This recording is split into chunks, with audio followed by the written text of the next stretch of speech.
વલસાડ જિલ્લાના ઉમરગામ તાલુકાના પડ ગામમાં આવેલા માહ્યવંશી ફળિયામાં આવેલા 2 મકાનોમાં શોર્ટ સર્કિટને લઈને અચાનક આગ ભભૂકી ઉઠી હતી. ઘટનાની જાણ પરિવારના સભ્યોને થતા ઘર સંચાલકની આગેવાનીમાં ઘરના તમામ સભ્યોને સુરક્ષિત રીતે બહાર કાઢી લેવામાં આવ્યા હતા. પરિવારના સભ્યોએ તાત્કાલિક પાડોશીઓની મદદ લઈને આગ ઉપર કાબુ મેળવવાનો પ્રયાસ કર્યો હતો. જોતજોતામાં આગ વિકરાળ સ્વરૂપ ધારણ કરી લીધું હતું.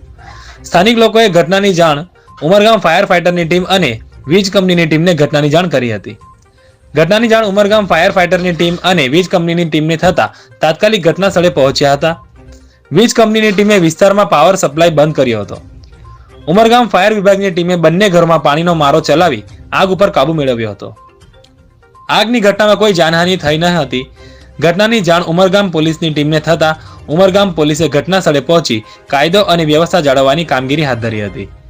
આગની ઘટનામાં બંને ઘરોમાં આવેલી ઘર વખરી બળીને ખાખ થઈ ગઈ હતી.